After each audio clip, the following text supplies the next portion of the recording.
Rescue workers have begun to free the vehicles that were trapped under the collapsed concrete bridge at Florida International University shortly before dawn on Saturday. 2 crushed vehicles were removed by using massive inflatable straps just before 7 a.m. The first vehicle, a crashed Jeep Grand Cherokee, was pulled out just after 6 a.m. Almost an hour later, a second vehicle was pulled out as crews used spotlights to help them with the operation. About an hour later, under the glare of spotlights from above, a second vehicle emerged, almost entirely flattened, having been crushed by the 950-ton bridge. A crane then lowered the flattened vehicle onto a tow truck for a slow, respectful ride to the county medical examiner's office. According to the Miami Herald, the body of the car was no longer recognizable, with just the wheels tow car about the only thing familiar with the vehicle. The cars are just 2 of 8 vehicles that were crushed beneath it. Rescue workers have spent 2 days trying to break down and remove the concrete to get to the vehicles in order to positively identify the victims and finalize the death count. Meanwhile, it has emerged that an engineer left a voicemail 2 days before the catastrophic bridge failure to say some cracking had been found at one end of the concrete span. But the voicemail wasn't picked up until after the collapse. The voicemail left on a landline wasn't heard by a state DOT employee until Friday because the employee was out of the office on an assignment. In a transcript released Friday night, Denny Pate with Fig Bridge Group says the cracking would need repairs, but from a safety perspective we don't see that there's any issue there, so we're not concerned about it from that perspective. The bridge collapsed Thursday, killing at least 6 people. Authorities are slowly removing the debris, looking for more victims. At a news conference Friday night, officials from the National Transportation Safety Board said they have just begun their investigation and cannot yet say whether any cracking contributed to the collapse. They also said workers were trying to strengthen a diagonal member on the pedestrian bridge at Florida International University when it collapsed. Robert Exeter, the investigator in charge for the NTSB, said crews were applying post-tensioning force,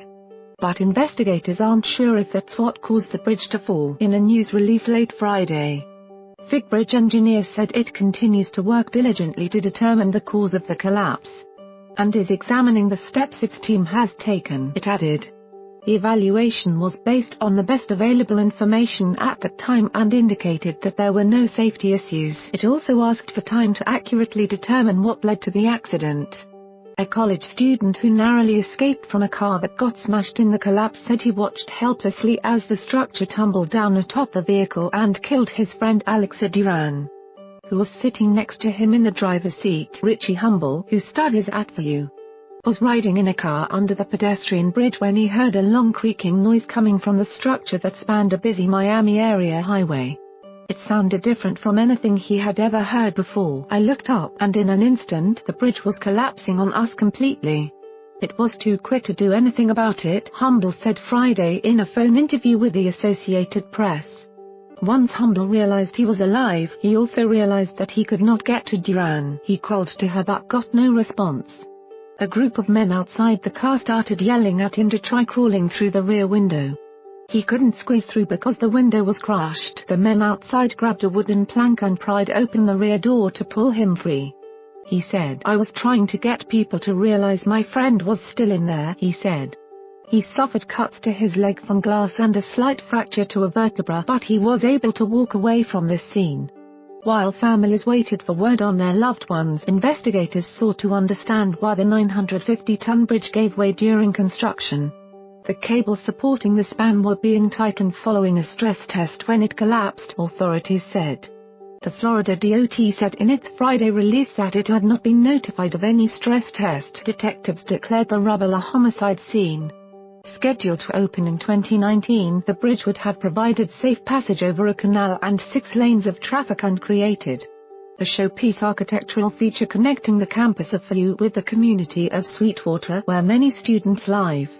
The $14.2 million project was supposed to take advantage of a faster, cheaper and safer method of bridge building promoted by the university. Authorities have not confirmed the victims' names. Duran's family has said she died. The fatalities included a student at VU. 1 person died at a hospital. Miami-Dade Police Director Juan Perez said 5 bodies were located with the help of cameras but had not yet been retrieved. In a Facebook post, Chelsea Brownfield said she was awaiting any information about her husband, Brandon. According to a GoFundMe page set up for the family, Brandon Brownfield was driving home from work when the collapse happened.